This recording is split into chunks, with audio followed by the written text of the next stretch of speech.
Bienvenue sur Question Dev. Aujourd'hui, on va répondre à la question, lorsque je fais une application low-code, est-ce que j'ai besoin de DevOps? En fait, ça dépend du type d'application que vous avez développé. Si vous êtes, comme on l'appelle aujourd'hui, un citizen developer, c'est-à-dire que vous avez développé une application low-code pour améliorer votre productivité individuelle, par exemple, être notifié lorsqu'une liste SharePoint est mise à jour, vous n'avez pas forcément besoin de tests automatisés, de transport inter-environnement, vous n'avez pas réellement besoin de DevOps.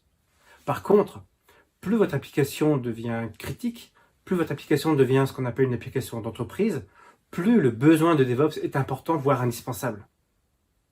Prenons l'exemple d'une DRH qui met à disposition un portail RH pour ses employés. On attend à ce que ce portail soit disponible, soit testé. De plus, imaginons si le responsable d'application est absent ou qu'il quitte l'entreprise, il est important de pouvoir faire évoluer cette application. C'est dans ce cadre que le DevOps devient vraiment important. Mais quand on parle de DevOps, de quoi parle-t-on en fait? On va parler de build, on va parler de déploiement, de test, on va parler de management du cycle de vie de l'application, mais surtout, on va vouloir automatiser tout ce cycle de vie. Et c'est là où DevOps intervient.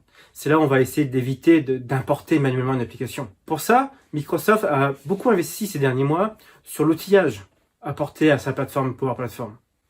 Et fournit aujourd'hui d'ailleurs des accélérateurs pour ces deux principaux produits, que sont Azure DevOps ou GitHub. Sur ce slide, je vous ai mis les différents liens si vous voulez creuser un peu le sujet. Mais ce qu'il faut retenir surtout, c'est que lorsque vous développez une application de type low-code, en fait, vous développez une application. Et donc, il est important d'appliquer les bonnes pratiques de dev classiques à ce type d'application. Donc, on aura besoin de faire du déploiement automatisé, de gérer les montées de version, mais également de pouvoir paramétrer les connecteurs en fonction de l'environnement. Bref, considérez cette application comme étant une application d'entreprise, tout simplement. Maintenant, à vous de jouer.